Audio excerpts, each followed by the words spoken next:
All right, let's call this meeting to order. Roll call, please. Showalter. Here. Myers. Here. Howard. Here. Redmond. Here. Thompson. Here. As we stand tonight for the Pledge of Allegiance, I would like you guys to just take a moment with me for a little moment of silence in honor of Chief Hayes, if you would, please. Thank you.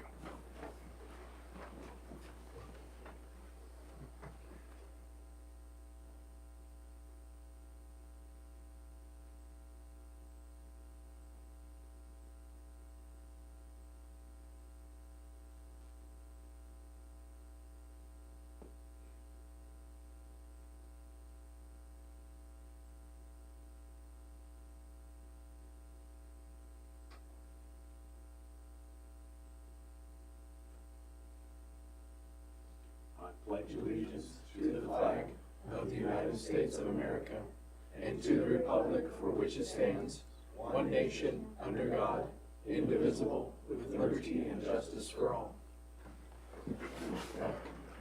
Thank you, everybody. We have a couple of public hearings tonight regarding our budget. We will start with A, the 2024 budget to exceed revenue neutral rate. We will open up this hearing at 5:01 p.m. I'll pass it on to Kent if he has anything he wishes to say, and then open it up to public comment if anybody in the audience has anything they wish to add.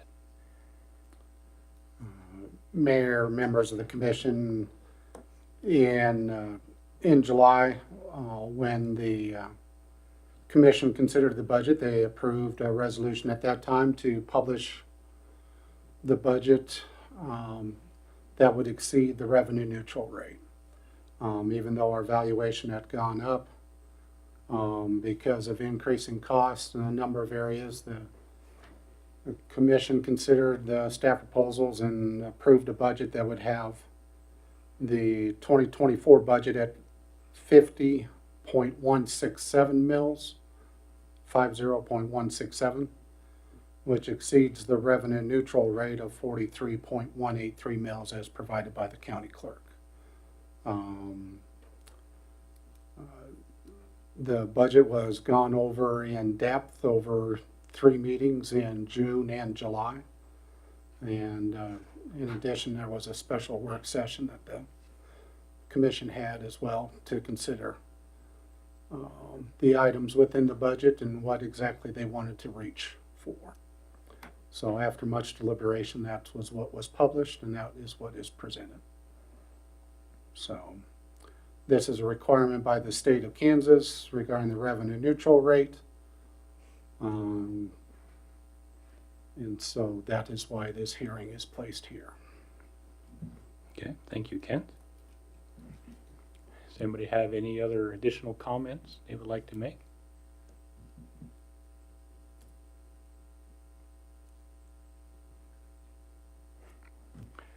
If you would, if I can get you to walk over here to the microphone, please. Thank you. Hi, I'm Scott Waugh, Billings resident, obviously.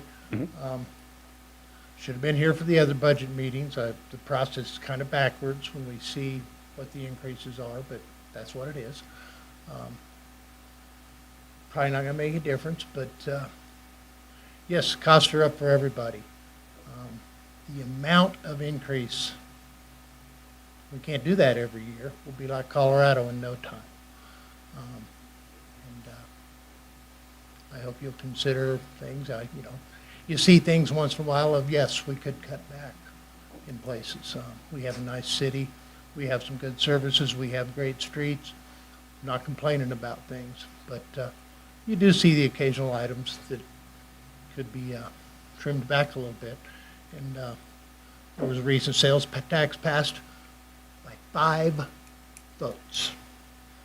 That should indicate that people are about fed up with tax increases because they never go down. They never go away. So thanks for hearing me out. Good luck with your jobs. I wouldn't want to do it. Thank you, Scott. Thank you.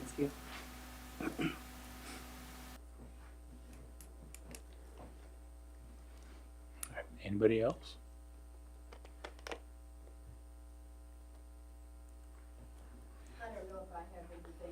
say that makes any difference to anybody, but I watched last night as Texas Governor Abbott came on, and he just gave back to everybody in the state of Kansas all the extra money they have brought in. I realize they have oil and things like that too, but it's interesting to me how we're supposed to be a red state, and they are too, and they're giving all their extra tax money back to the people. Everybody. I mean, everybody is going to get a tax deduction all across the state of Texas. And here we are, revenue neutral, but it's going up. I don't know what that means.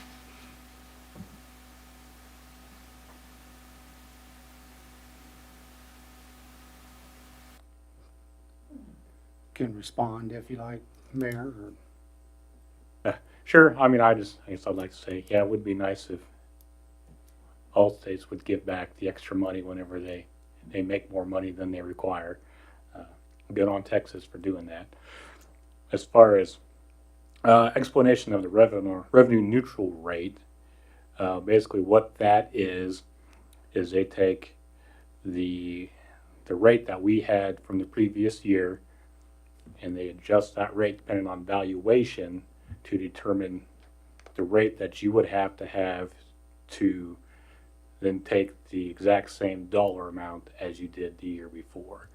So since our valuation went up, the mill rate would actually go down to receive the same amount of monies as we did the year before, is what that revenue neutral rate means. So this is letting you know the amount of mills required to have last year's revenues, basically, is what that rate says.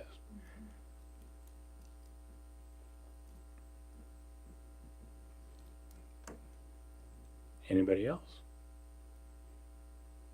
I think it's also important to note that the R&R rate does not take into consideration inflation. So they're wanting us to operate without some sort of like increase or without a percentage of funds that should be considered for inflation. It's just strictly the dollar amount from last year.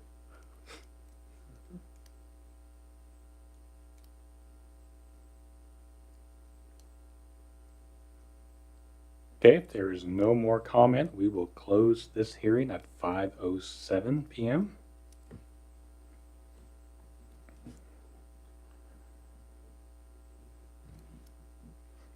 Okay, the next public hearing on the docket would be for the actual 2024 budget hearing. We can now open that at 5:08 p.m. Kent?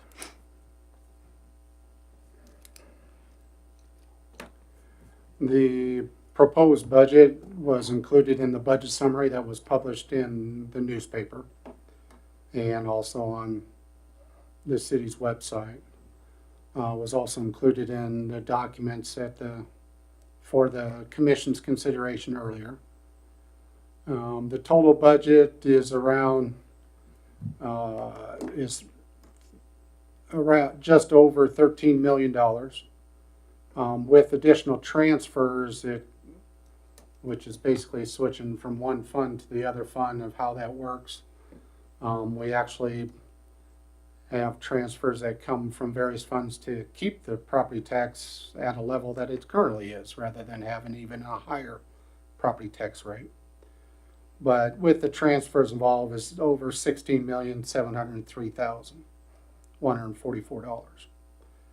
Now, because of some additional monies and additional construction projects that were involved, it was included in the newspaper and included the 2 previous years.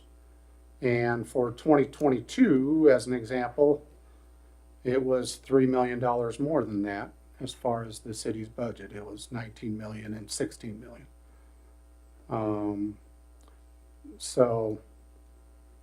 Staff has done a good job, and it is included in the budget document. Is over 180 pages long, I think, on the PDF. But for each department, what's stated within the document, there are several questions that are that are asked. One is, what do you see as the most challenging things within the next 3 to 5 years for each department? And also, what ways have you tried to cut costs? And from each department head is listed responses to those questions for each budget. We did go over that in the budget meetings at previous commission meetings, and tried to go over it in depth and tried to go over each of those questions, because it is a concern for us, and I know it's a concern for the public, just like was voiced here earlier tonight, that no, we can't keep increasing it all the time, but there's going to be the inflationary costs are going to continue. It's not going to stop. So how do we address that? And some of those answers are by the various department heads, how they try to address it. And over this summer, we've had various proposals for purchasing different things, and especially in a couple different departments. For the electric utility is one especially. And we made mention of that at previous meetings as well. When we try to purchase various things, it is not the 4% or the 8% or the 10% inflation that they're talking about. Some of the transformers and different things that we have to purchase in order to replace the equipment that's already there has gone up anywhere from 25 to 50%. And that is, and it's in the various utility departments on different items that we've had to take care of. So sometimes it becomes an issue, okay, what can we do and how do we address it? And the staff has made a very concerted effort to be considerate on the purchases and what exactly is necessary to keep our operations going, both in a timely manner and to have the right equipment to do that job, and to continue doing projects so we don't fall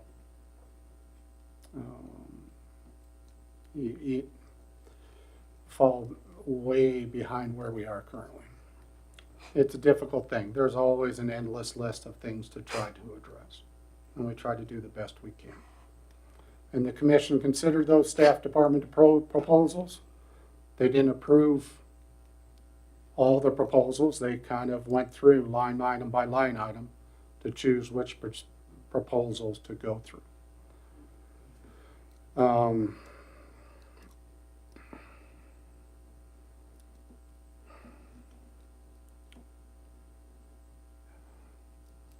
What was included in the packet is included the budget summary that was published in the newspaper. It also included the full budget, but it's listed separately.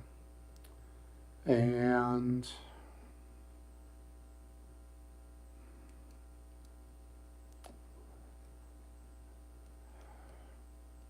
I think I'll leave it at that unless there's additional questions regarding the full budget. But the budget encompasses a lot of different departments. Includes police, municipal court, animal control, the transportation van that actually helps people that do not have a vehicle. We still make a contribution to the fire department, even though it's a merged fire department at this point. Building inspection, street and alley, airport, parks, museum, cemetery, economic development, an amount for recreation, and an amount for the Stever Water Park. In addition to that, there's also items involving the library, and also the utilities, the electric, the water, the sewer, and the sanitation. And there's a number of very minor funds that are in addition to those, but those are the main ones. One thing that this community does that I think is an example that does help the budget is we set aside money on an annual basis to take care of big ticket items, whether it's a big ticket equipment or a big ticket project. And that's included in the two, I like to call them IRFs because then it reminds you of it, but it's Capital Improvement Reserve Fund and the Capital Improvement Reserve Fund and Municipal Equipment Reserve Fund. And with both of those, there's a number of items through each of the departments that they set aside a little portion to try to do the project. As an example, which we have on the agenda later tonight, we're going to be purchasing poles, or want to purchase poles. The commission has not approved that as yet, I shouldn't say. But that was the proposal, is to purchase poles to replace or to extend the more powerful electric line for the South Loop, which is the loop of electric lines that parallel the commercial corridor from Walmart down to past 24/7 and the hotels on the south side of the interstate. That power line was built there many years ago, but as we've continued to add businesses along that area, it's getting to a point where we need a more powerful line in order to make sure it runs in an efficient and economic manner. Well, 2014 or 2015, the electric utilities started putting back money each year. Might have been a year or two before that, so it's about a decade. Put aside money each year in order to do that project. That project is estimated to cost more than $1 million. They've set aside $100,000 each year in order to do that project. So now there's money in a reserve fund, and we don't have to raise, we may still have, it may be a decision regarding rates, but we don't have to raise rates as quickly because we've set aside money in order to do that project. And it's come from the foresight of the commissions that have been involved up to that point, and also the electric department staff. And I just use that because that's a simple example. To extend that line from where the more powerful line stops, which is at Highway 24, and redo basically that entire loop. There's big projects like that. We just had to complete a big project to replace the wastewater plant or redo the clarifier at the wastewater treatment plant and make that function correctly going forward. Fortunately, we had some money from the federal government, but as you know, that's money from us too. It just happens to go to a different government, and then they pass it out to the other governments. But we ended up with some funds to do that, and we're able to use those funds instead of from this budget, from our direct tax dollars, in order to do that project. The problem is there are not going to be continuing funds like that going forward. And staff really takes a hard look, and they really try to identify what are the things that we need to put money back for in that reserve fund in order to make good purchases of equipment that allow us to do our job well and do it without breakdowns and provide the services for every citizen in town and everybody who visits the town. But it's a difficult thing to do, and then we have to present it to the commission, and they have to weigh that. Is that an actual thing that we should approve?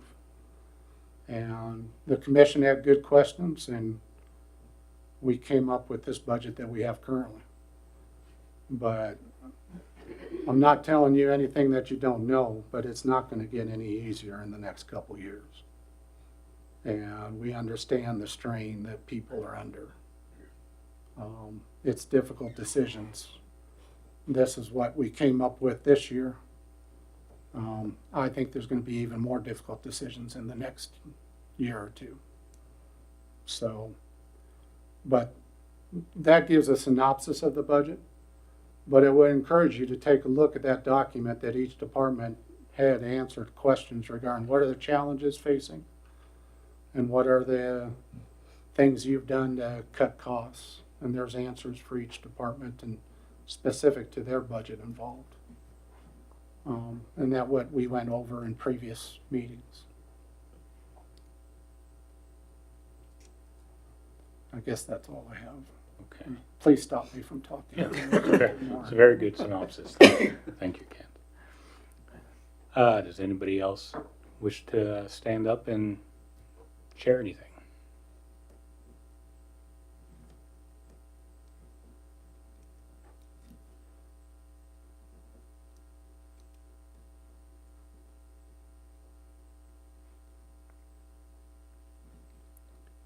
Okay, in that case, we will close this budget hearing at 5:21 p.m. Thank you. Okay, let's move on to public comment. Has anybody signed up this evening? Nope. Let's go to the consent agenda. We have A, the 8/21/23 Commission meeting minutes, and B, the appropriation ordinances 2023-17, 2023-17A, and 2023-P17. Any questions, comments, or concerns on those this evening? I'll move to approve the consent agenda items A and B. I have a motion by Commissioner Redlin, Second that. a second by Commissioner Showalter. Any other further discussion? Roll, please. Howard, Yes. Redlin, Yes. Myers, Yes. Showalter, Yes. Thompson. Yes. Okay, no presentations or proclamations, no other ordinances or resolutions, so let's move on to formal actions. Starting with A, which is Resolution 1616, which is a levy a property tax rate exceeding the RNR. Any other further discussion on that this evening? Mayor and members of the commission, the resolution is presented in your packet, and it's basically the resolution that's required by the state of Kansas with the numbers as presented earlier during the public hearing. I'll move to approve Resolution 1616, levy a property tax rate exceeding the R&R rate. I have a motion by Commissioner Howard, I'll second that. a second by Commissioner Showalter. Any other further discussion? Roll, please. Showalter, Yes. Myers, Yes. Howard, Yes. Redlin, Yes. Thompson. Yes. Okay, let's move on to B, which is the approval of the 2024 budget.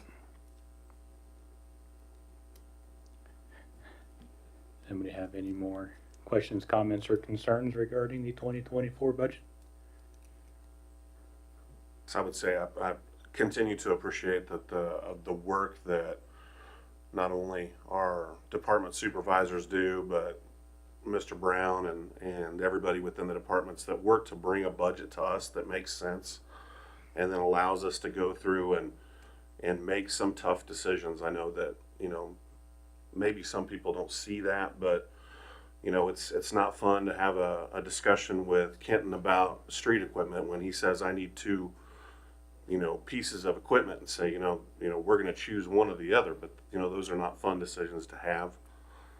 They're not fun conversations to have, and it's certainly not anything that we enjoy, but I really feel like the budget that has been brought forward to us as a proper stewardship of the taxpayer dollars. I think we've done what we can to try to keep things as close to historically where the mill levy has been in the past, and I think falls in line with other cities approximately our size. So,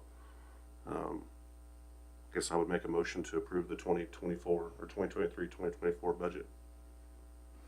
I have a motion by Commissioner Showalter, Second. a second by Commissioner Myers. Any other further discussion? Comments?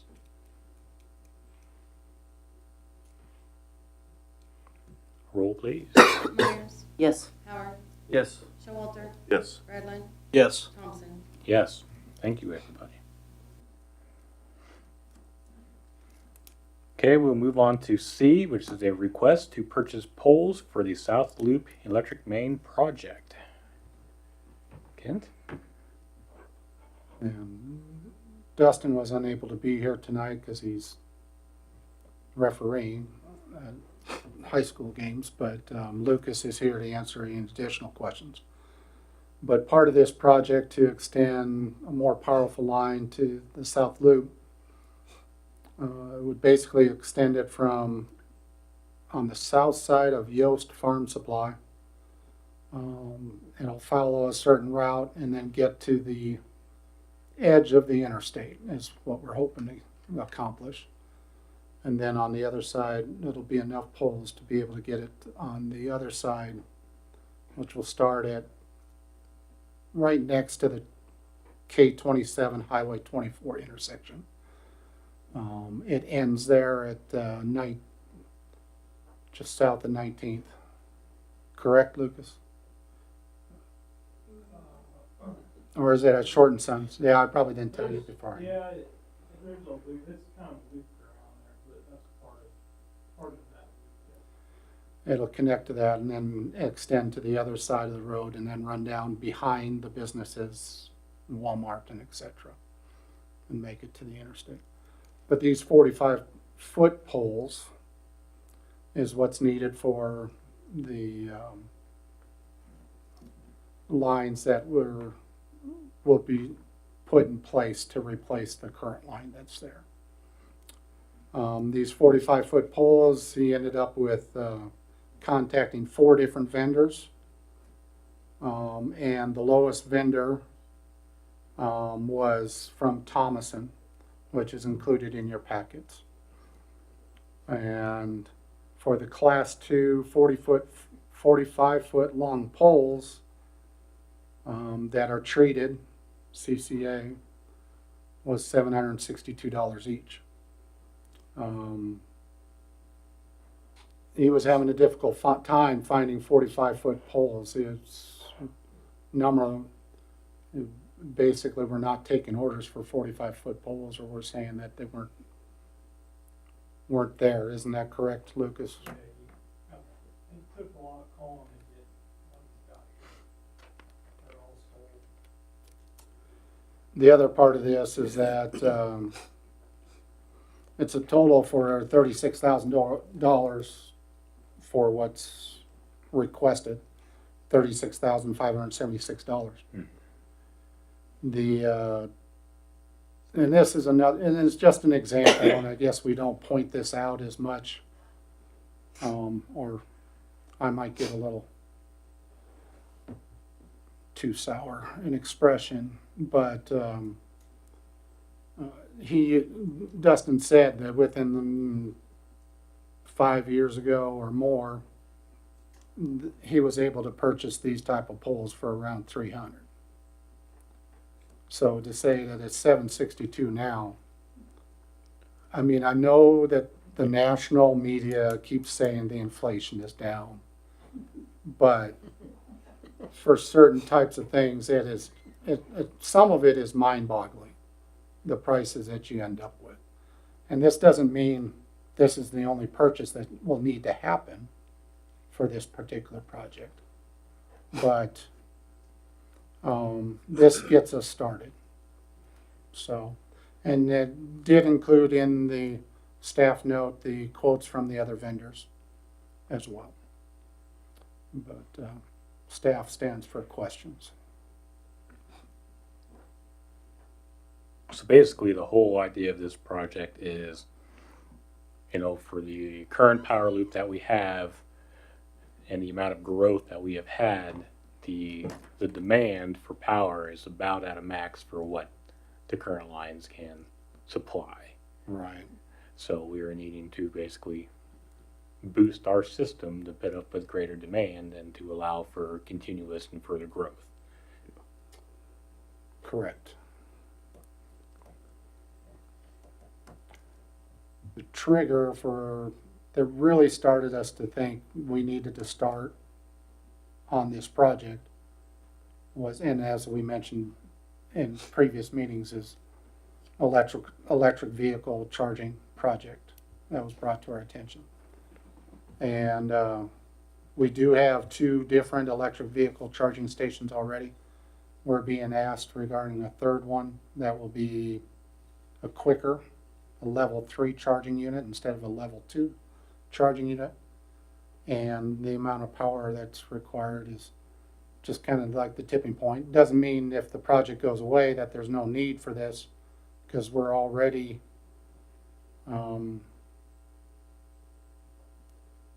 it needs to be addressed, according to the Director of Public Power, Dustin, and I think Lucas would agree regarding it, because they have to go out and maintain it on a regular basis at the connections now from where it drops from one size line to the next power line. They've ended up having to go out there, I don't know, several times this year already. We had to do some looking around. We found some insulators and things like that. We were having some bumps out there. But the issue, especially where these are coming into play, is that is all underground back behind Sonic, the car wash, McDonald's. That's all underground, all the way to the interstate. Underground eventually does go bad, and then it's nice that you don't have to maintain it, but once it goes bad, it's very difficult to replace and time consuming. Whereas the pole, you can get a truck back there, do what you gotta do, get the line back on. Plus, the amount of power that an overhead line can carry versus an underground line, the overhead can carry a lot more, which is also part of it. So there would be room for growth. Okay, great, thank you. Correct me if I'm wrong, this is a project that was identified 10 plus years ago that we had an issue out there with the power needs as they continue to grow. I guess with a modern society, you see everybody's got more devices and things that have to be plugged in. This is not an issue that's going to go away out there, and they had the foresight to see that and start putting money away 10 years ago for this project. So it's definitely an important project that needs to get done at some point. And even at $762 a pole, you see some of these other bids here at $1,700 a pole. It can be inflation is a real thing.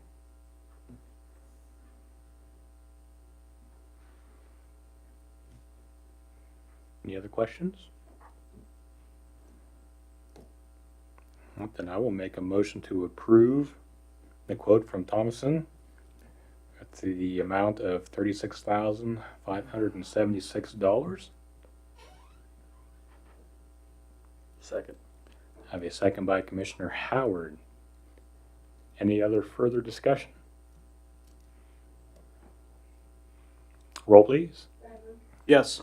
Showalter, Yes. Howard, Yes. Myers, Yes. Thompson. Yes.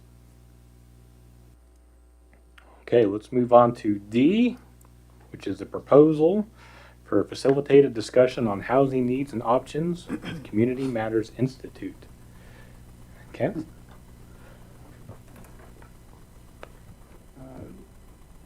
Housing continues to be an issue within the community, specifically how to address housing. We had the housing assessment completed in 2021. We do have a couple economic development projects that are either probability or getting pretty close to a certainty at this point that may put additional strain regarding our housing. One that will be west of town and one that will be east of town. Um, and it's also been brought up in the commission's strategic plan for the last couple of years regarding housing, but how do we address it? And is there anything that's within the city codes that either provide a barrier or an obstacle, or what are some additional things the city could do to encourage additional housing to occur or to address some certain things? This proposal is from a firm that had experience when they've been part of a proposal process in two other locations. They've also done over the years, or Bart Cole, the manager of the Community Matters Institute, has done work for Kit Carson County as well as a number of other communities on the eastern plains of Colorado. So they are familiar. They've done work for Burlington. They've done work for Lyman. They've also done work for Sterling. So they are familiar with a similar type agricultural economy and how it affects different things. And wanted the combination of facilitation as also land use planners to discuss, try to get to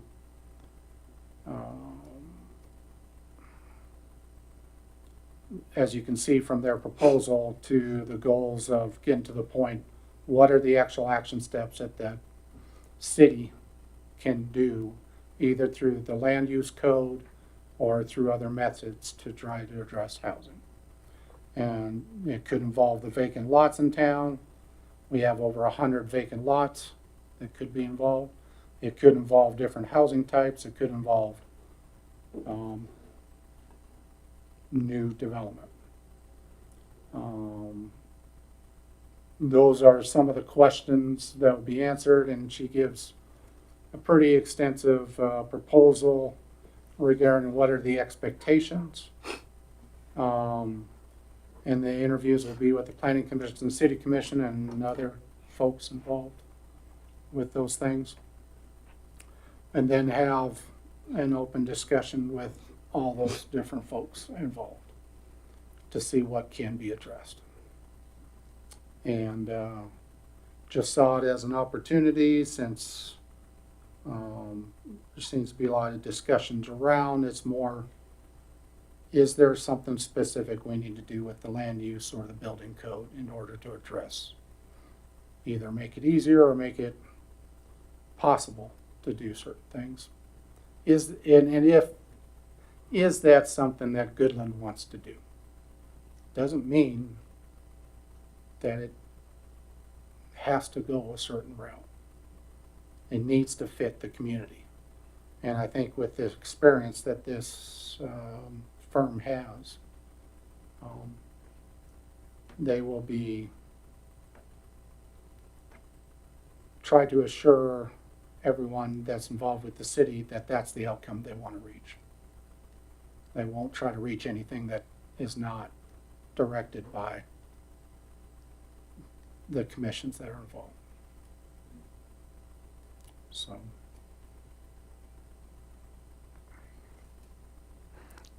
basically, I mean, what's one thing you hear everybody everywhere talk about is housing needs. We need more housing. We need better housing. We need housing. And, you know, that's something that we as a commission have discussed pretty hardly over the last couple of years too. You know, trying to throw out ideas for what we do for housing. What can we do this? And you know, I've been kind of having Kent personal a little bit. You know, every so often be like, you know, we keep talking about all these ideas for housing, but we're not doing anything. We think about all these things we want to do, but we're not doing anything to come up with solutions. So this is our path to the solution of what do we want to do to address the housing, and what can we do, and what is our role as a commission regarding the housing in the city. it still need, you know, any solution to housing is going to take private partners. Absolutely. The city is just a mechanism to get it done. We're not the ones absolutely responsible to build housing, Correct. but we need to do what we can. What can we, what is within our code that can encourage or discourage certain types of housing? And is it the right fit for the community?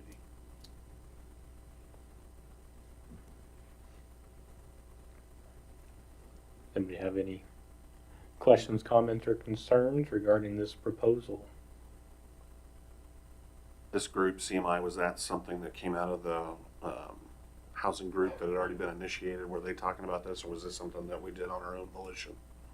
We did this on our own volition. The housing group was more interested in the financial incentives that could encourage the housing or certain types of housing law. And it also kind of outgrew when the commission asked several months ago. Staff has been reviewing it, considering that idea, especially, first of all, when we made the base grant application in order to do the utilities and the streets for the Westmore Acres development. We put in an application for the grant application for that. And then a few months after that, I think Commissioner Howard asked directly, well, what does it cost per block to install streets, drainage, water, sewer, electric, and natural gas is with Black Hills, of course, but what does it cost per block? What's now? It's about $400,000 to $500,000. And that's probably might even be low based on concrete prices that are $150 a yard instead of Colby's concrete supplier now is charging over $200 a yard. So you can figure that out trying to pour a foundation or pour something else that you need on a new house. So a new housing block was about $500. That for 10 to 13, now we had this come up at the Planning Commission for the Delau, or the area north of Delau, which was platted in the late 1980s.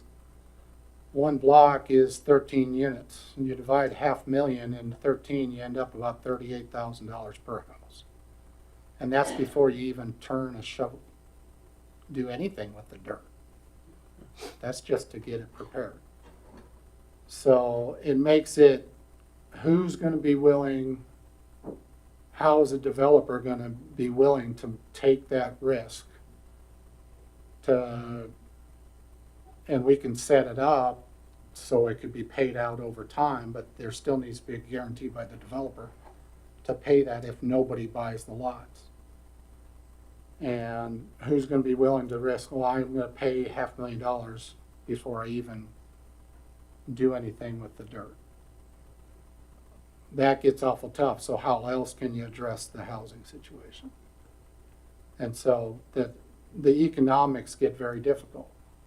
And so that's where, how else can, what are other things we could do within the code, or are there things currently within the code, because staff gets told that every other month, not every month, just every 2 months, that the code is preventing us from, prevent people from building a house. And, or that we have too hard a code, too strict a code. That's a common theme. It doesn't match with when you compare codes from a number of cities. But if that perception is there, what can be addressed? Or what are there things that are obstacles? And having a group like this that has the land use planning expertise, but also the expertise as far as facilitated discussions type thing, seemed like might be a good fit at this point to have these type of discussions. Is this a company that you're familiar with, had dealings with? I've had like I said, I talked with them in depth because we interviewed them in a couple different communities. They ended up not to be the firm that the board chose, and now they're working for the town that I came from. They're the So planner that's for exactly them. why I asked. But they weren't there when I was there. But I had in-depth discussions with them before that, so. Well, I would agree with Aaron. I said, I think this is something that, we pushed you for a while to kind of help us with, and I think at some point this group has to ask themselves, we understand that this is an issue now. What are we doing? What are we doing to help with the problem? My only question is, I see that there's a price associated with these services. I wonder if that is something that SCCD maybe has something going with the grant right now that might be in progress or being written, that maybe we can piggyback on that to try to help pay for that, as opposed to paying outright for it right now. An answer that we could get fairly quickly before we make a commitment like that. There seems a likelihood, because we did the housing assessment, I forget the third letter of that, the tool or whatever it was a hat, but the housing assessment done by RDG. Because we did that, this can be seen as a follow-up to that, and it would be seen favorably in a grant from either the Department of Commerce or from Dane G. Hansen. So I think it's likely, but I don't have anything more than that and investigate further with either of those sources.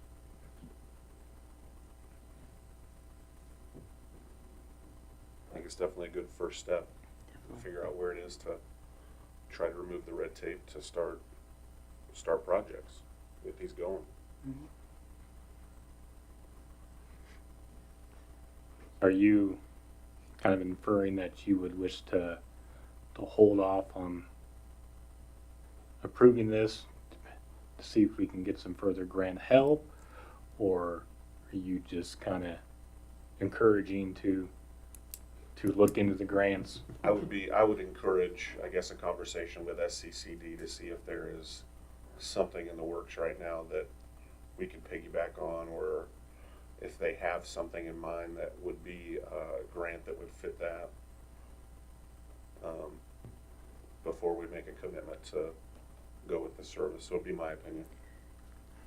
Because looks like the dollar amount that they're saying in here is cost not to exceed 13,000 is the dollar amount that they're looking at in here, and that would be for them to do the initial interviews and then come out and basically tour the town and talk with people in person, and then come up with what they feel is a proper response and give that to us, is what I gather is what we're getting from Well, this. and also having facilitate discussions in person with everybody. Yeah. So, but the staff can certainly look into it and bring it back to, if the commission would want to do that. Either way, make a decision tonight, but it's not, there's not an urgency that it has to be done by a certain date. Staff could certainly look into it and bring back some information. Now, it may not be that we'll have a final answer. We won't be to that round of jeopardy yet, but we'll be able to give a more concrete answer whether it's a good possibility or not. I guess I would follow up, but I think that's a fair concern. I would follow that up with, if we were to discover that we could not or would not receive grant funding to help pay for the services, would we then want to not go with this service, or go out and maybe inquire with other firms to try to get a better quote? Because I don't know what all firms out there do this kind of a service for you. I do put a lot of faith in Kent and the stuff that he brings to us, and that he has had personal dealings with, to some extent, with the people at this firm, and seems to have faith that they would be appropriate for what we were looking for, but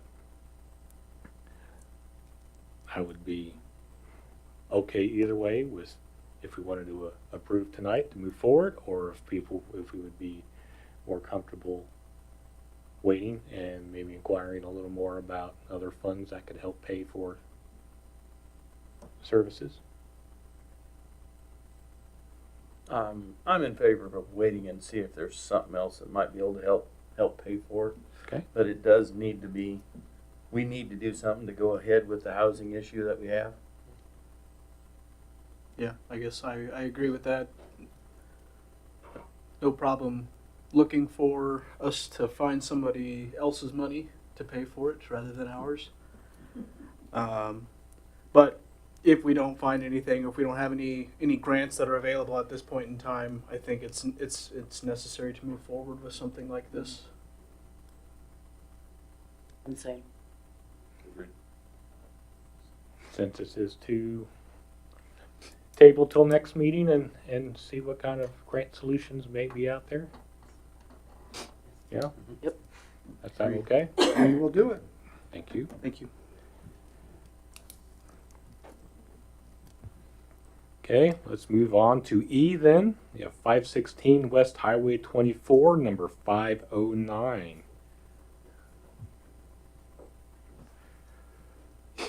Good evening, Zach. Hello, everyone. I don't have all the pictures for you this time because I didn't make it that far into the house. I have been in it in the past. The ceiling in the bathroom and the back bedroom are both falling down completely. But on this last inspection, I only made it 3 steps into the house and had so many fleas on my boots and my pants that I did not feel comfortable going any further into the house. So that is why there is a lack of images for you guys tonight. I have discussed it with the owner, and he is fine with getting rid of the trailer. So I've given them a 2 to 3 week period to get their stuff from the outside of it, and they want to try to salvage anything from the inside of it. And then it'll be up to the trailer park there to have it removed and disposed of. That way it's not causing an issue for other people around it. And I feel like we've been having really good luck with the trailer park taking care of the trailers as they have become an issue. Yes. So I do appreciate them doing that. And the follow-up on the other trailer that's currently still in there, have not been able to find anybody to take that many cats. That's where we're running into the issues with that one. So we're coming up to a point to where we possibly need to make a decision on if the city's gonna move forward and remove the cats, or if we're gonna still try to find somebody to come get them. How many cats was it again? 30 in the trailer and 8 in the house. Just 30. Yeah. You need to leave your names with everybody when you leave. You want to take some cats with you. Yeah. Everybody gets a parting gift tonight. He didn't know. I heard Jake was looking for a few cats. Yeah, it's very unfortunate for the cats.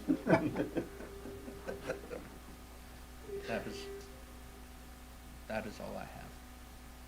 Thanks, Zach. Thanks, Zach. Thank you, Zach. Yeah, thank you, Zach.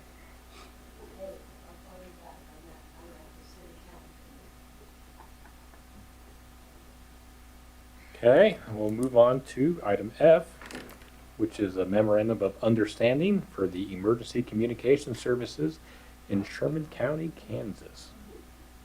Kent? I think I'll have to defer to Jason Earhart, the Assistant Chief of Police, and Jake Kling, the City Attorney. Jake drafted the MOU, and it's part of the accreditation process with the police department.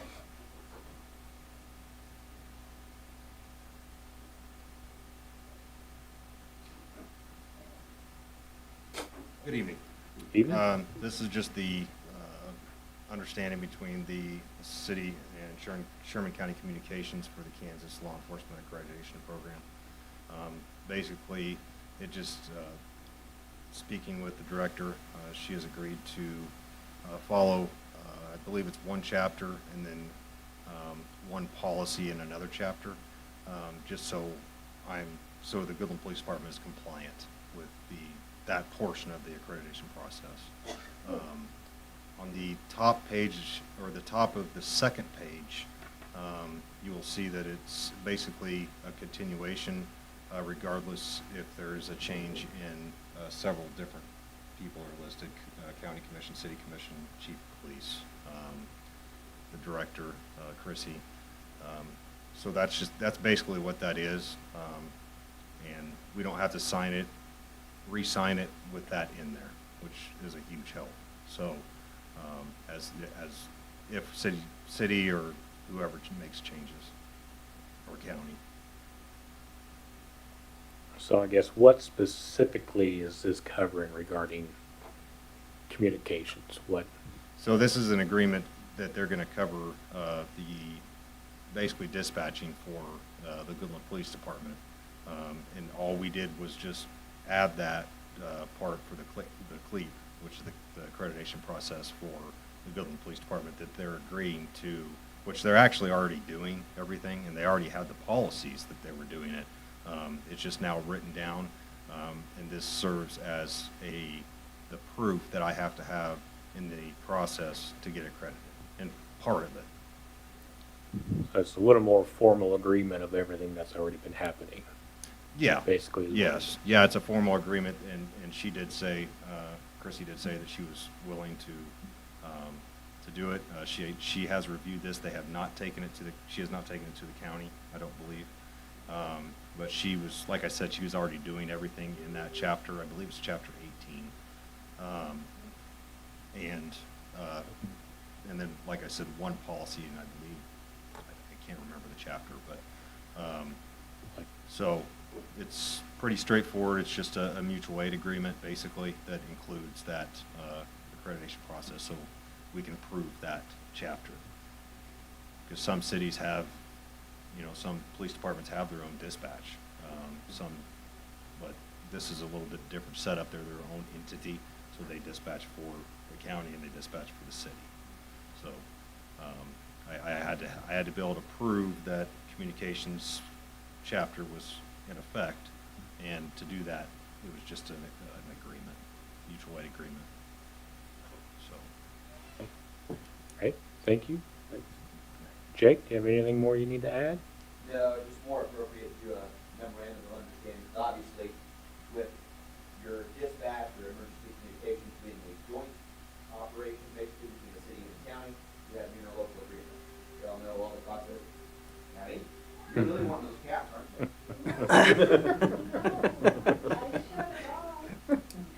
That, with that memorandum of understanding, it's better than trying to change the interlocal agreement, the whole process that it takes to either make an amendment, addendum, that still has to go to the city and the county, have a joint session, we have to publish that, and we gotta go through that, and then you can send it to the Attorney General's office and all that other stuff.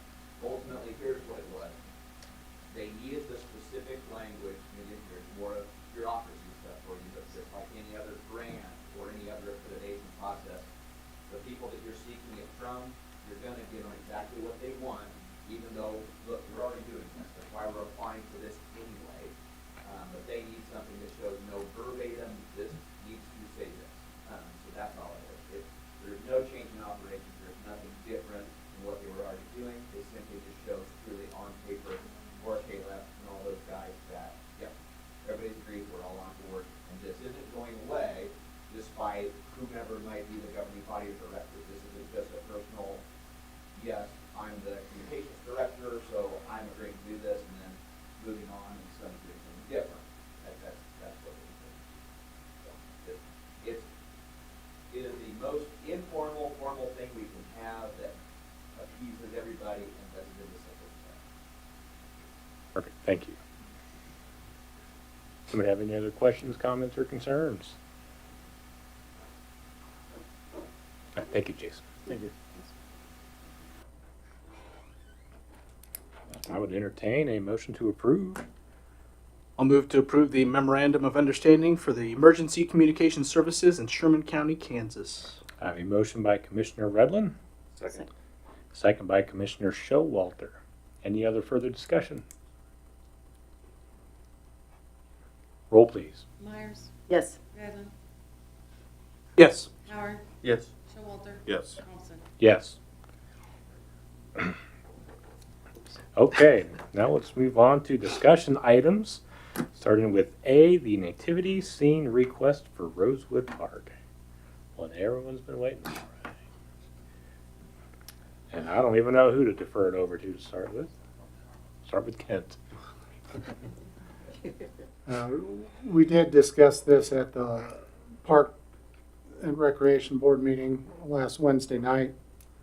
They did make two caveats. Unfortunately, I wasn't here Friday, so and then we had events obviously occur over the last week. I wasn't able to give you a call, John, to check with you.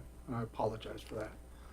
But I knew it did need to be on the agenda to at least bring it up or to keep it.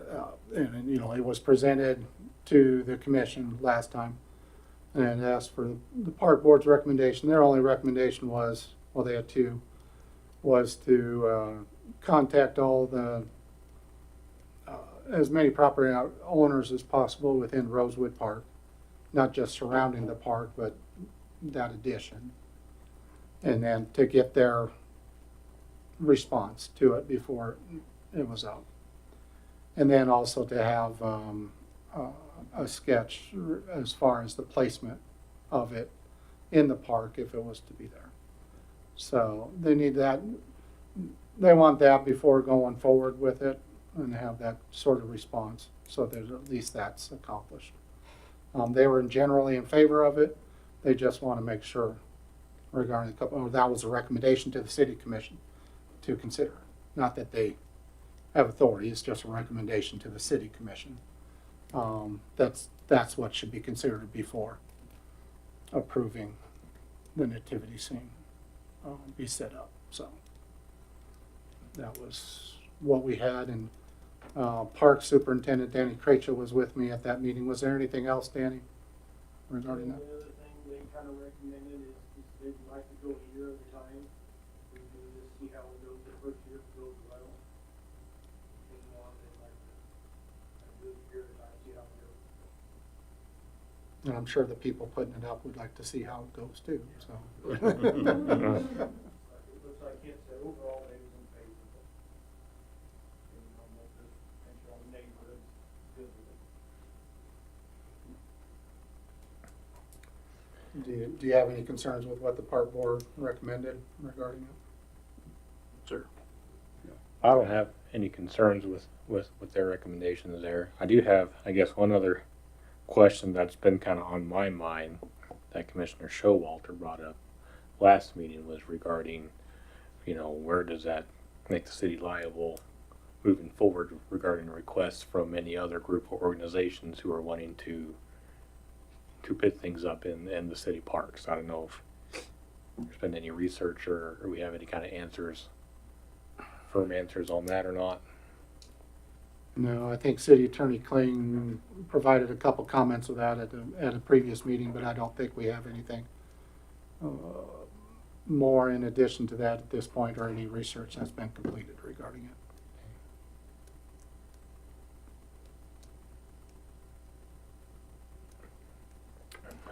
Other thoughts?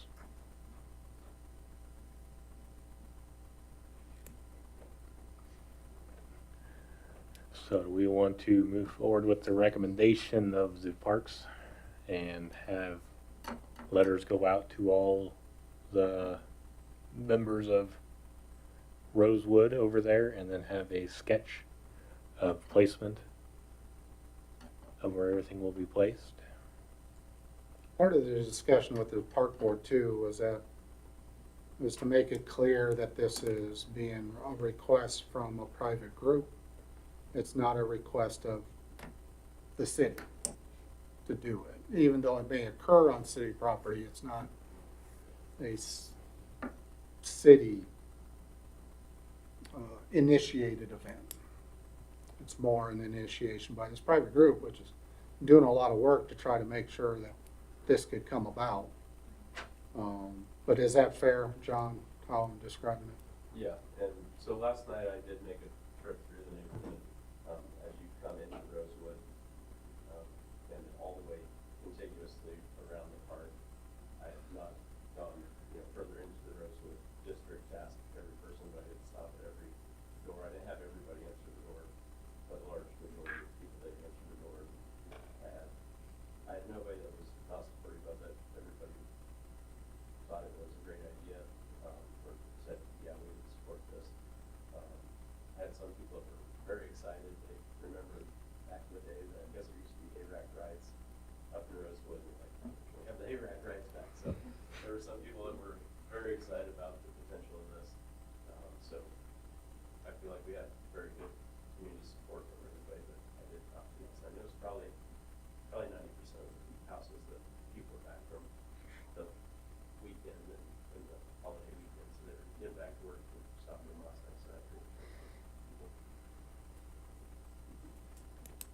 I did. I ran into another person who's kind of involved with this project, just hopefully in this project, about a week or so ago, and we were just kind of talking about it. And the question was asked if the hospital was approached about just putting it back up on the hospital lots, and that person didn't think that that had been done. Has there been any approach towards the hospital of just being able to put it up where it used to be? We did not approach the hospital. Two of our major concerns were vandalism and the wind damage. Before when it was up, it was taking some wind damage. So we've looked at some things in the future where we might lighten some of the materials and reduce the wind load on it. Mhm. But on the west side of the hospital, you've got more open space, more wind coming in, and with no houses on the west side, you have less, pines kind of protecting us. So we thought rosewood would kind of help in those two cases. So you did consider it, but ultimately you Yeah, decided that rosewood would be a better The two area. concerns we had, we thought rosewood would be a better. Did you have a question you wish to ask regarding this? You asked me that, I was just interested in what the hospital's situation was about it, but I like what your answer was, to protect Yeah. it better and if everybody's for it. I think everybody in the community thinks it'd be a wonderful thing to have back. It was, we absolutely love the live one that's out of the Redlands, but this one in town has been a part of our town forever. And I know my kids and stuff, when they come back and it's not there, it's like, what happened here? So I think it's a great idea. Some of the artwork in these pieces, they look like they could be in Smithsonian. They're pretty amazing, just the detail of the artwork. Getting that back out to display for the community is pretty Yep.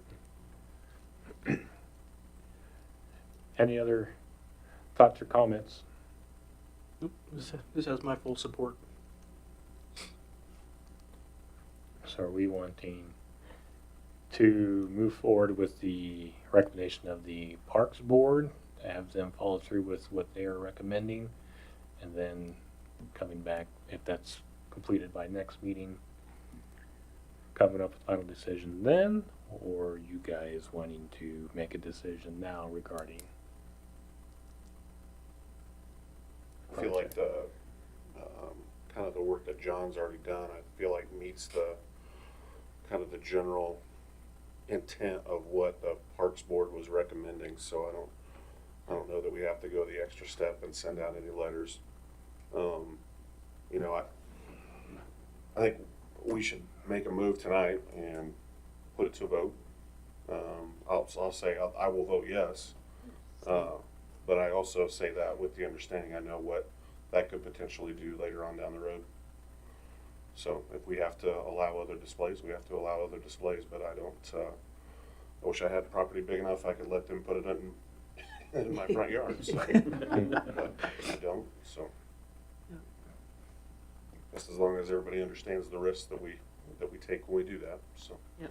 And I think we make those decisions with the full knowledge, so. Agree. Agreed. I understand there's not always going to be a cookie cutter approach to anything, so. Yeah. I am a firm believer in, look, you wanna try something, you weigh the options, look, all that stuff, go for it. If you have concerns, let's address those when they come up, if they come up. Yeah. Otherwise, we end up spinning and toiling on things that might not happen.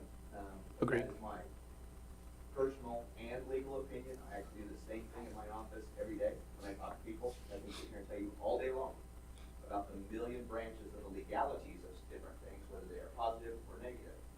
But there's also a practical side of it as well, right? So we can address it if it comes up, and we'll take care of it.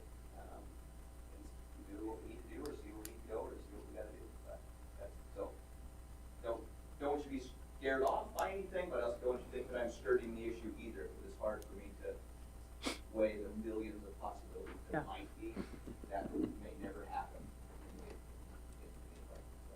Agreed. Appreciate that. I'm a chronic overthinker, so I always try to. Yeah. I guess I would make a motion to allow John's group to place the nativity scene in the Rosewood Park. I'll second. I have, first of all, I guess my question is this something we need an actual motion for? Or do we just need a consensus on this sort of an act? Not listening to me anymore. Jake, that was Hey, me. Jake, Yes. is this, so, do we need an actual motion for this type of decision? We just need a consensus. Ultimately, here's kind of where you're at. It's on a discussion item. The idea is you're really not taking action, right, per se, other than you're giving them permission if they want to put that out there that they can. But you also have a recommendation from your board to kind of essentially give you parameters. We have a plan, where's it gonna be, where's it gonna be at, all that other stuff. And I think at that point, you approve the whole plan. That's kind of what I believe is where you're at. I take back my motion. You could table it. I table my motion. Okay. My point being is, to take action, you're doing more than just giving them permission. Because if they come back and like, okay, we got an electric problem with this display being over here, we have to change it. Then you're gonna have to come back and say you have to change it. Wait until you have a master plan that's already been established and approved by your parks people. Say, yep, we're good with that, green light. I understand what the intent is, giving John and their group kind of the, look, we're not just putting you on ice, but Yeah. we're good with this, we just need to make sure we know where we're going with it, if that makes sense. So, Wasn't, okay, so if I recall, reading the packet, do you actually do that?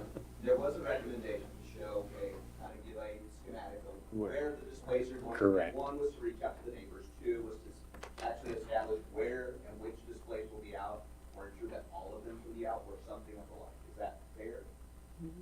Yes. Yep. So, that has not been done yet, right? So that has not been taken care of yet. Once you do that, we're like, okay, here's the whole layout of where this will be. We're good with that, we're great with that. And he says, yep, we got it, lights up, we're good to go. Then at that time, I would say, if we approve this plan, put it out, come next week. Glad you're here, Jake. yeah. That's why we let you keep coming back. My personal invitation only. Yeah. So I feel like consensus is probably going to be that we are in favor of this project, but there are qualifications that the board, the Parks Board would like to see done. And I'm kind of in agreement with that. I would like to see an actual plan, a diagram of where things are going, kind of an idea of, how you're going to power things, just kind of a good synopsis of what you're going to do, and then have that go back through the Parks Board and let them give their approval, and they'll send it to us, and we'll just go along with it. On top of the schematic, do you want a more formal survey done or something with the neighbors that I've talked to already, or are we Yep. good there on that stuff? I mean, I think they were kind of wanting something more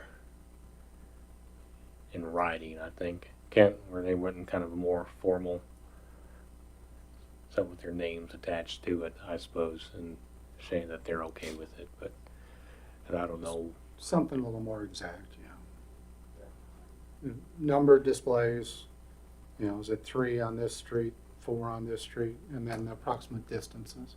Right. Doesn't have to be That's exact. the schematics. Right. My question is more of what the neighbors, if I need to cast a little bit in that.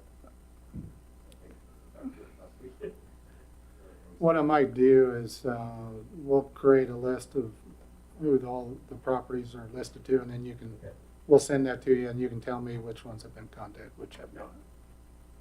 That might be a better way of going about it. Everybody in agreement with that? Yes. Yep. Is that okay? Yep. Right? Okay, Sure. great, thank you.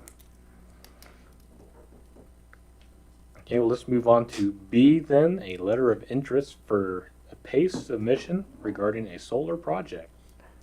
Kent? This is a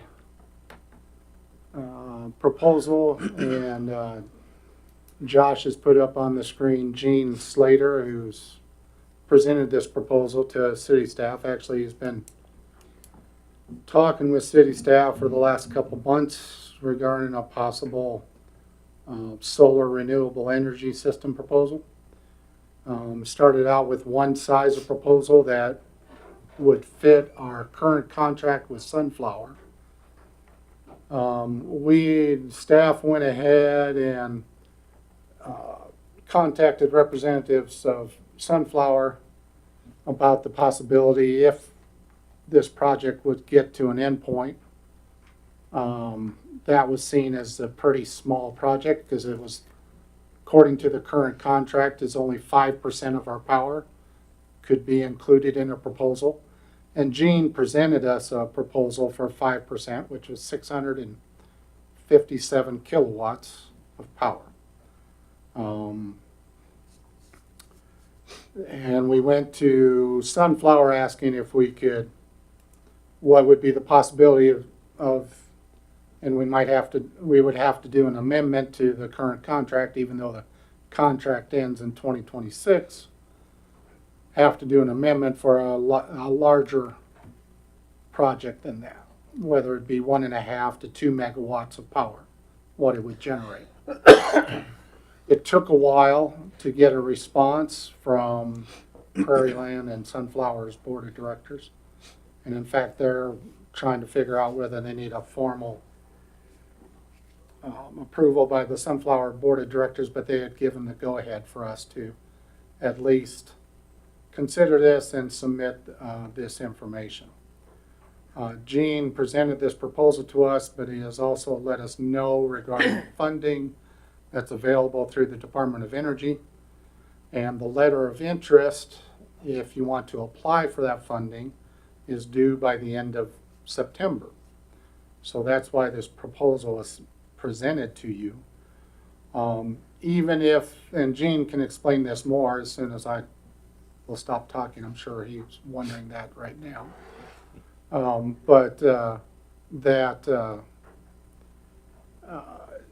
It doesn't mean that the city is committed to the project. The letter of interest says we're interested in the funding.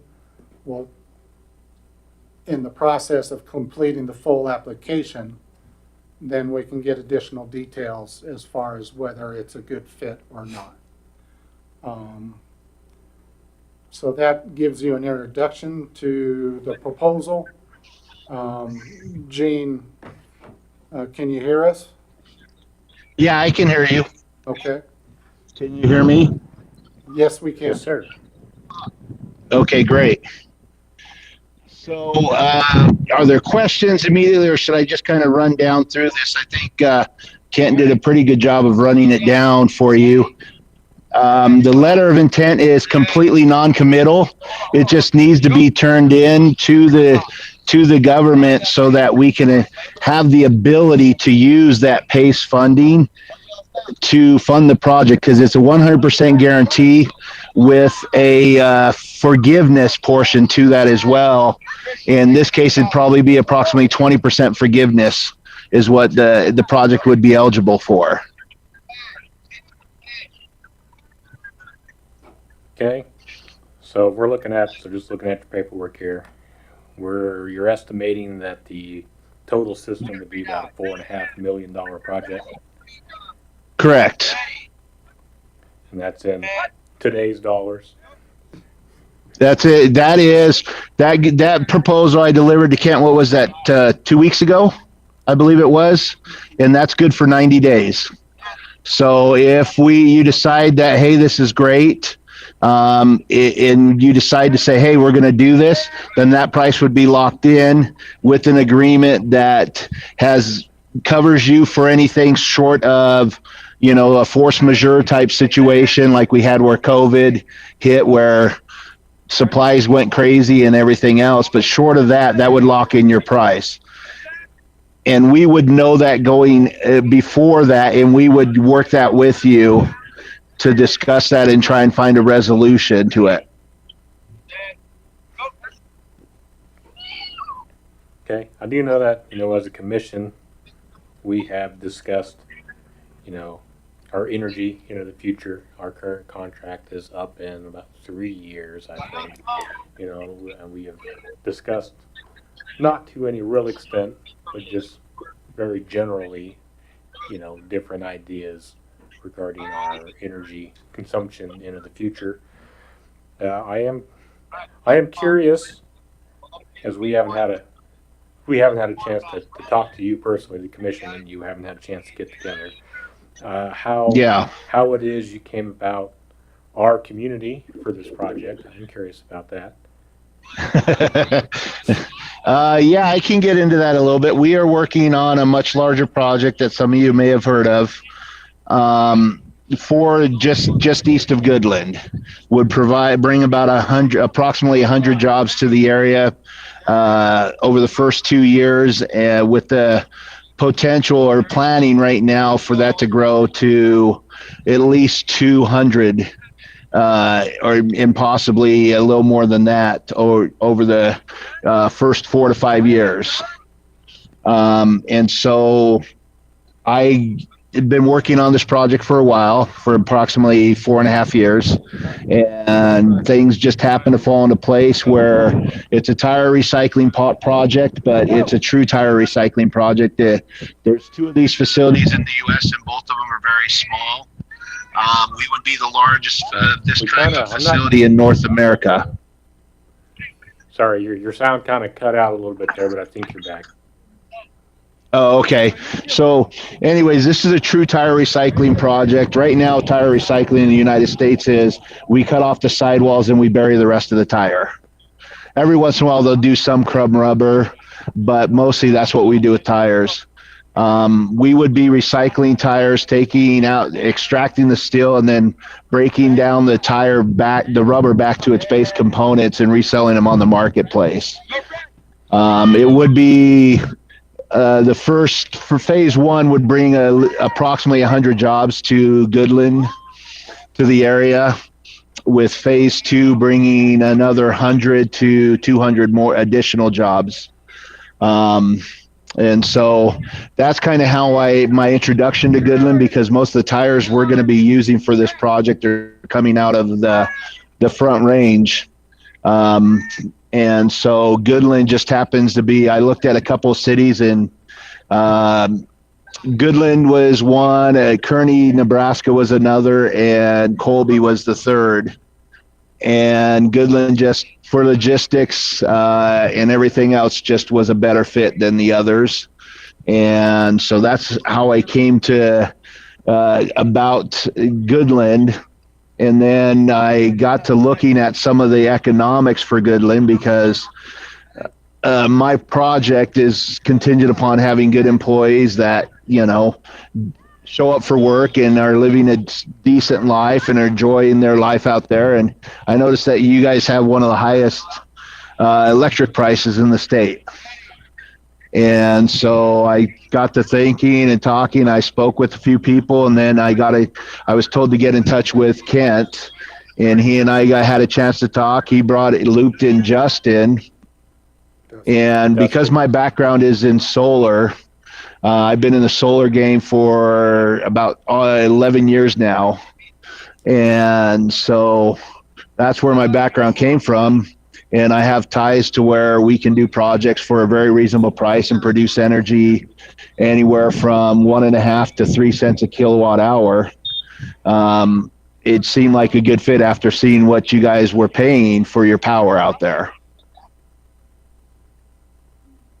Okay. Well, I'm going to be honest, that was a much larger explanation than I was expecting. And I mean, that's a very, very exciting project that you have going on there for sure.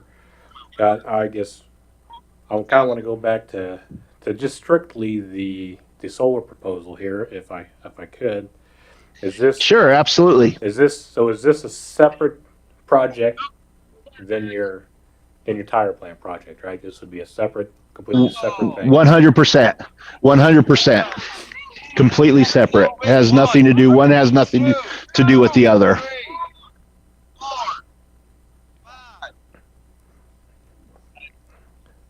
Yeah, I mean, so looking at the paperwork here, there's not, like I said, this is just kind of base numbers because we're not looking to do any major decisions here. We're just kind of Yeah. we're receiving the information you gave us that you're interested in doing this project, and that if we show that we have any interest at all, that there's a chance of some federal funding out there if we move quickly to just say that we're interested, but we're not making any Yes. commitment towards the project right now.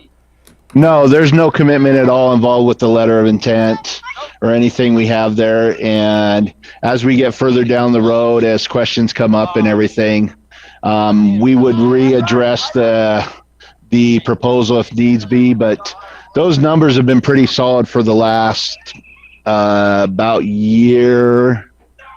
the last year.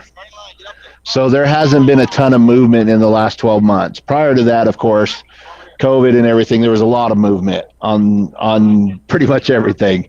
But for the last 12 months, those numbers have been pretty solid. Okay. Anybody else have any questions? Dave, I'm curious. It says here that, Agri Power Solar is the most trusted renewable energy partner in the ag industry. How does that interface with the agriculture industry? That's where we got started, was working with ranchers and farmers in the Intermountain West. And so that's kind of where it was, because we had farmers that were spending, give you an idea, we have one farmer that spends about $4 million a year on his power bill, and farms about 60,000 acres, and he's pumping tens of millions of gallons of water every month. And so that's kind of where we got started in, and then it's just expanded out from there.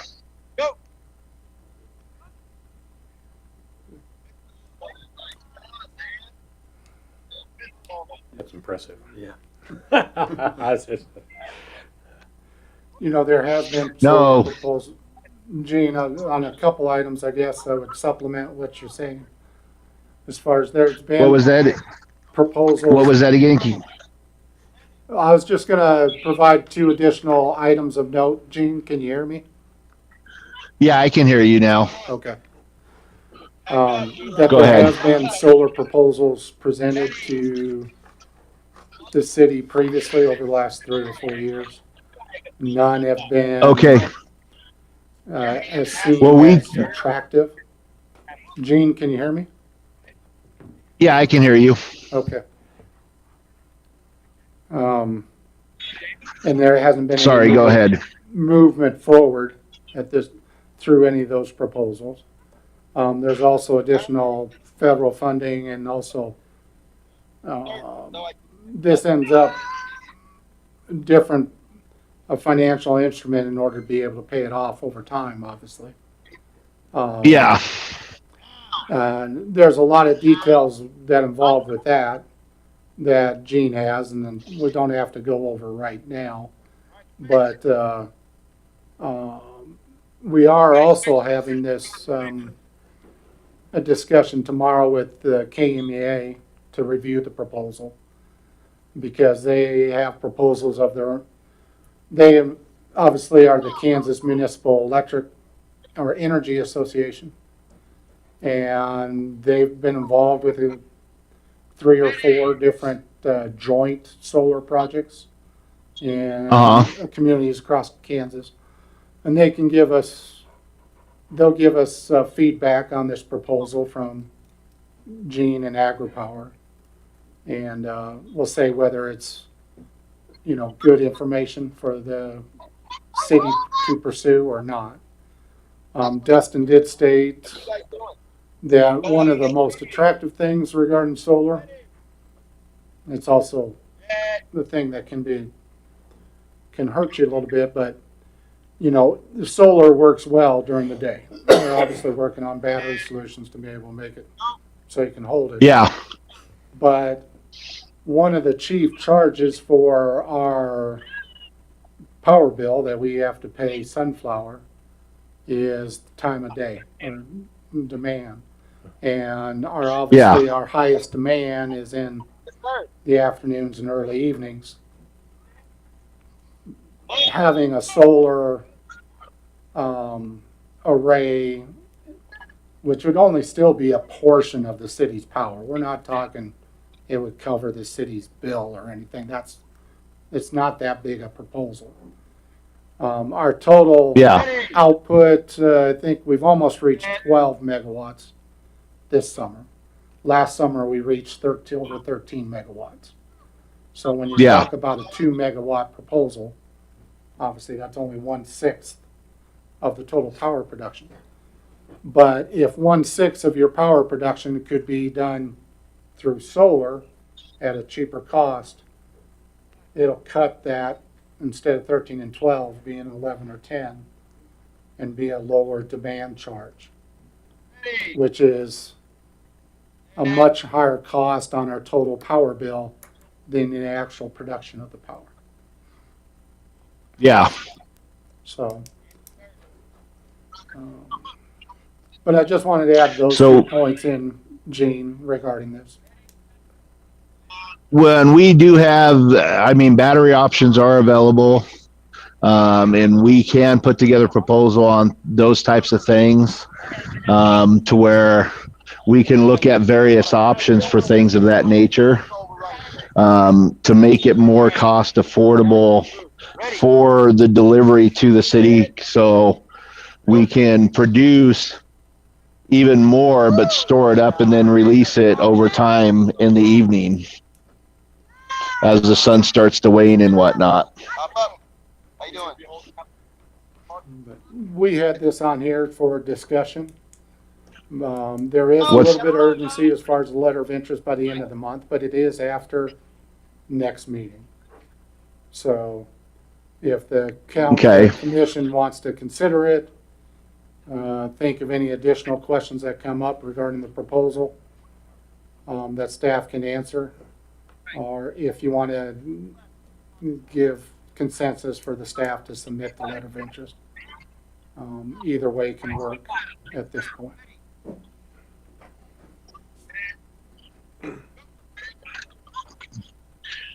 Okay.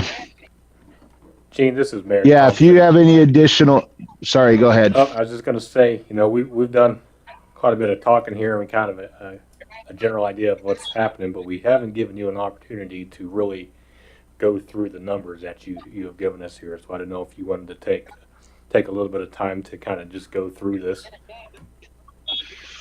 Hang on just 1 second. Let me pull those up. I apologize. I'm actually at my son's football practice.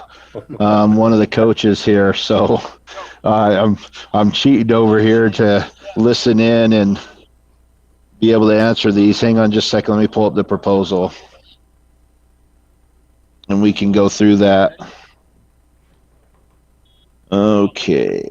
Let's see. There we go. I believe that's it.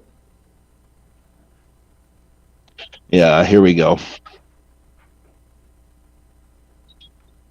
So yeah, it's $4,501,500. The forgiveness you'll notice on there is about just over 900,000, which is that 20%, which we know Ken and I have gone through there, and that's the level that we believe. That's the minimum level of forgiveness, and that's where we think Goodland will come in at. Okay. You have your 30% tax credit, which if the city has no use for, I do have a tax credit broker that we can take that to and get somewhere between 87 and 91, 92 cents on the dollar for that. Okay. So let's see. The big key for the city is and I think the most important part is that PACE finances the entire project. So the city does not have to come up with this. They don't have to foot this out of pocket. If PACE approves it, they fund the entire project. There's a small amount that comes out up front on it, but it's pretty minimal. And then they give a forgiveness on that 20%. And then the biggest thing is you look at the bottom in the green, the guaranteed production costs for what it will, and this is guaranteed under warranty and everything else that it'll produce, and it's got the full numbers in there, how many kilowatt hours it will produce over the life of the system, which is it's most parts are warranted between 20 and 30 years on the system, but you're producing power at about 1.43 cents per kilowatt hour, which I mean is as low. It's pretty much as low as you're going to find on the open marketplace.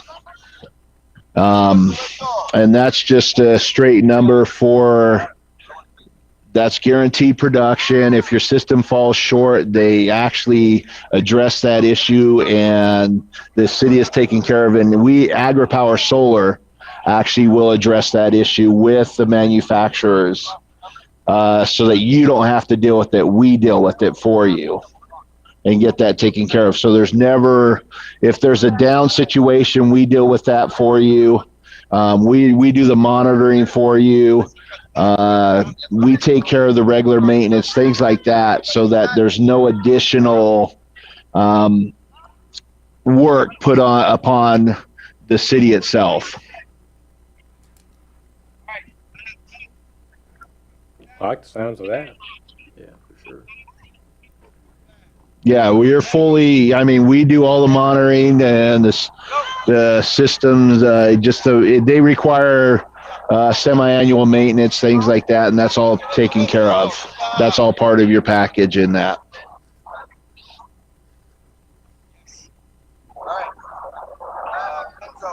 Okay, great. Anybody have any other questions for Gene here? I think so. I think we will look over this and we will kind of make a decision on what direction we want to go. I do want to thank you for your interest in our community and the things that you're trying to accomplish out here. I think that's awesome. And I hope you, or we should. Yeah, we hope so. Hopefully we'll have a definitive answer here very shortly. So. Okay. Any other questions for Gene? I don't. Well, we will let you get back to your football practice, and I hope they're doing well. We're doing okay. We're doing okay. I appreciate it. Yeah, thank you very much. Thank you very much. Yeah, Thank you. You bet. Take care. Yeah, bye. Bye.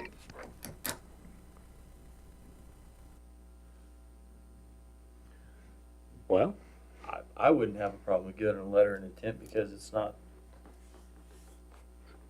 you don't have to go ahead with it, or you can go ahead with it. yeah, I feel, especially since, Kent and Dustin have had conversations and have looked over the proposal and feel confident that this is good enough that we should at least pursue it to some extent, to look into it.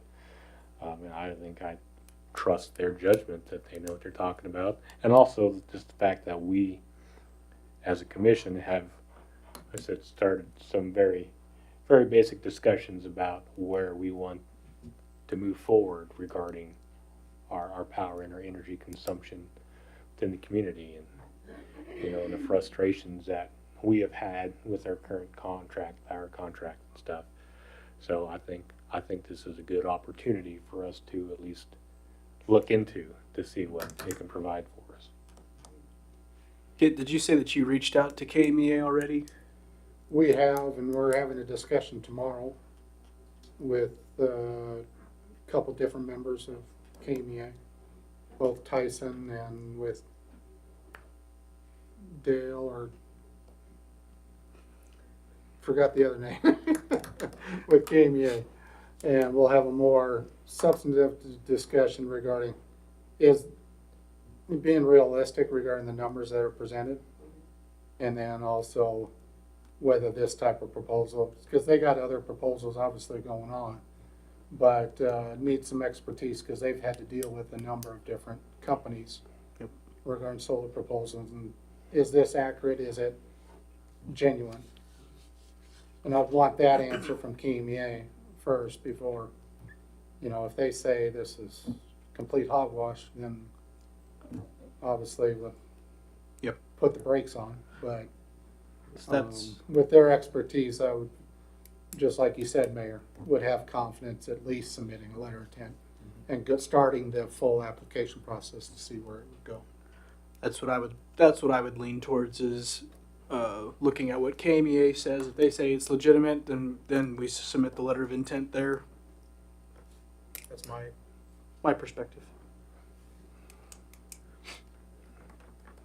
Everybody okay with that? Getting a little more information about how good this, if it's as good as it looks on the surface by next meeting, and Yep. kind of giving you more formal direction next meeting. That'll give you plenty of time to submit if we decide to Yeah. move forward with that. Yes, sir. Okay, great. Thank you, everybody.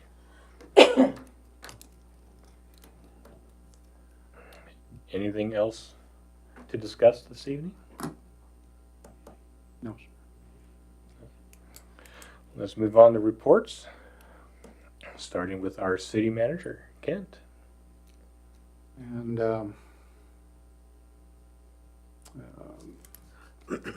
just want to let you know regarding the manager memos included in your packets.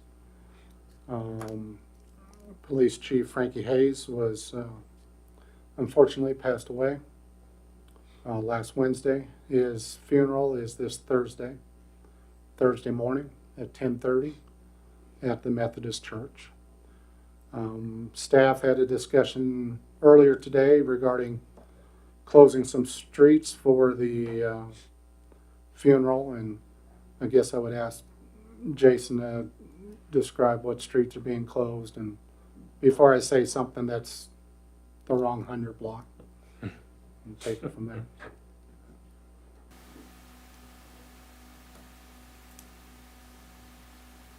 So we're asking that the 1100 block of Sherman and the 1200 block of Sherman be closed from 8:30 a.m. to about noonish. That is in response to a lot of law enforcement officers, EMS, fire trucks, things of that sort, parking issues. Basically, we're gonna park those there. So that's the blocks. The 1100 and 1200 blocks of Sherman. Yes. And the funeral service will be in the Methodist Church. I'll then proceed to the cemetery, and I'll have a short graveside service there. And there'll be, Jason, you've probably already posted as far as, or will be posting, as far as the parking within the cemetery, what you're asking people to do. Yes. Shortly, sorry. Shortly, yeah. Yes. And we'd ask the public to, they can park, obviously, around Chambers Park and around the side streets there, obviously. City workers, we will be shutting down City Hall and all city services from 9 until 1 on Thursday, so that employees can attend the funeral. And and we're also shutting down the transportation van as far as on Thursday from 9 until 1. We'll see if there's any request to have them. We'll try to get that taken care of before the funeral, if they're going to the funeral itself. But that's some of the preparations, and we just asked the what's the word I want? I've lost it. That the public be respectful and gracious for the attendance on this funeral, because I expect there'll be quite a few people attending, and we know there will be quite a few law enforcement officers that will be attending as well. And any other considerations, Jason, that I'm missing regarding No. that? Did you want me to go over the escort Yes, previous to please. of what's happened up to this point? Yes, absolutely. So about 6:29 a.m. last Wednesday, I received a phone call. I responded to Chief Hayes' home. He was pronounced he had passed away. I've done, the police department has came together in every way we can. 1033 Foundation was contacted, and this is a foundation that helps the grieving process when an officer passes away. They did meet with all the staff, and so that was helpful. The next morning, City Manager Brown allowed the police department to escort Chief Hayes to Hayes, Kansas for his autopsy. And while we went and fueled up, the honor guard for the Hayes Police Department remained with Chief Hayes. And then we escorted Chief Hayes back to Goodland. We were met by many people in the city, in the community. We did drive by Chief Hayes' home, and where his family was standing outside, and by City Hall. We escorted him back to Coons Russell Funeral Home, where he was met with many emergency services, Kansas Highway Patrol, Sheriff's Office, Goodland PD, Wildlife and Parks, EMS, fire, lots and lots of people. And he was given a salute going into Coons Russell Funeral Home, as he well deserved. And just been focusing on the team and making sure they're okay, because that's important to me. I want to express my sincere, honest, just my appreciation to everybody in the community, the law enforcement, the city workers, everybody that's reached out. Tammy's heart is truly touched that everyone is honoring her husband so well. It was an incredible blow to the police department, but we're going to continue. We're going to continue his dreams of how the police department should be ran, and how the police department, in the direction it's going, we're going to continue those. And we're going to make him proud. So, again, I appreciate everybody's support and prayers. So, Can you also describe what you encountered on the way to Hayes and back yes. from various departments on the interstate? So on the way to Hayes, we left about 5:30 a.m. It was pretty dark, but the Kansas Highway Patrol, periodically, we would see them with their lights on, and they were standing in the median saluting Chief Hayes as we went by. And that also included, I believe, some sheriff's office personnel from different counties, and also police departments from different counties. Again, it was dark going down there. On the way back, I did notice, again, Kansas Highway Patrol in Thomas County had quite a few people that were saluting as we went by. So, and I should also mention Lacey, social worker from the hospital, has also reached out and offer counseling for anybody in the department. So I forgot to mention that. Sorry, that was off topic.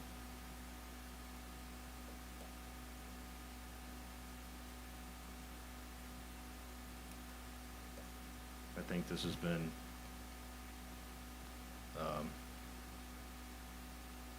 very hard for Tammy, his wife, and obviously Frankie was a good man. He was a good chief, and we're going to miss him. I'm going to miss him.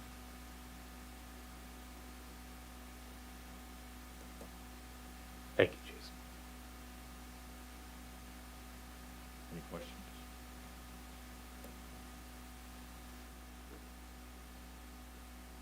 I do believe there is a dinner after the funeral, and I believe that's at First Baptist Church as well. At the First Baptist, yes.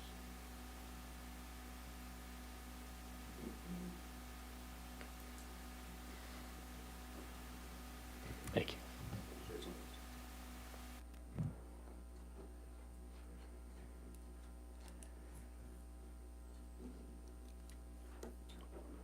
It's been a tough week for city staff because Police Chief Hayes was a respected member of our organization. And by numerous people in the organization. So we appreciate everything he has done for the organization as well as for the community. And that's all I have regarding that topic. Okay. We also, from last meeting, was it from a request from the mayor to, because we had discussed the traffic engineering report on the traffic stoplights downtown at 11th and Main and 12th and Main, and the did put together a short survey that Josh happened to put on the website, and also it referred to it on Facebook, and we did have some responses. We ended up with about 110 responses, and I'd ask Josh probably to say it quicker than I can with saying it correctly. I honestly don't remember what any of them. It's been a few days since I've looked at it. Yeah. I think the majority were okay with removing the stoplights, although there was nothing within the survey questions that described what the costs were for either removing it or for upgrading the stoplights.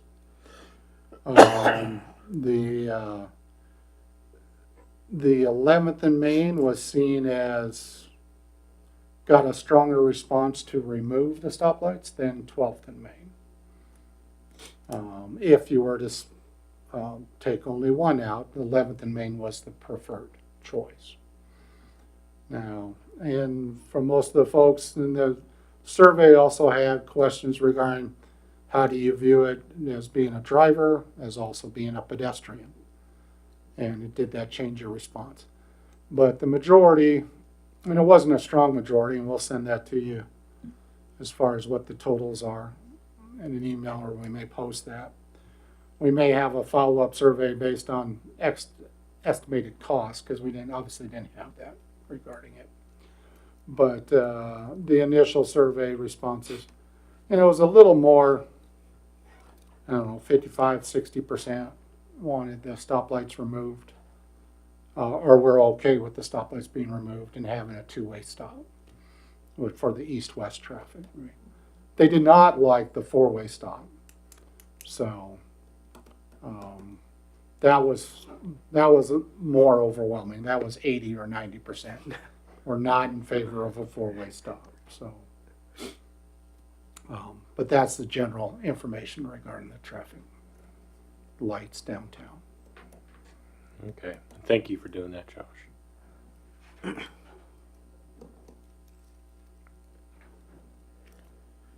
And just ask for an executive session at the end for personnel matters and non-elected personnel, short one. Okay. Anybody have any questions or comments for our city manager? Thank you, Kent. Move on to commissioner reports. We'll start down here on my left with Commissioner Redlin. Just want to say my condolences to the Hayes family, and thank you to the police department for taking up the reins in his absence. Thank you, guys. Commissioner Howard.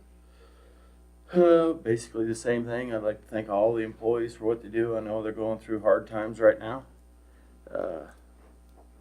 And the condolences out to Frankie's family and his friends. He will be missed. Commissioner Myers. Nothing at this time. Commissioner Showalter. Condolences, obviously, to Frankie's family. I think in true form to how Frankie lived his life. Tammy was out picking up flags last night for Kiwanis. Gonna miss him. Okay, and for mayor's report, I just want to agree with the sentiment. Frankie was not only a great chief, he really was a great giving man who gave anything that he could to anybody who needed it, and he will definitely be greatly missed. With that, I will make a motion to move into executive session under KSA 75-4319B1 for matters of non-elected personnel. I would like the city manager and the commissioners for a period of 10 minutes. I'll Motion. second. Have a second by Commissioner Howard. All in favor say aye. Aye. Aye. Okay. Thank you, everybody.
All right, let's call this meeting back to order. If there is nothing else this evening, I would entertain a motion to adjourn. So moved. I have a motion by Commissioner Redlin, Second that motion. a second by Commissioner Showalter. All in favor say aye. Aye. Aye. Thank you, everybody.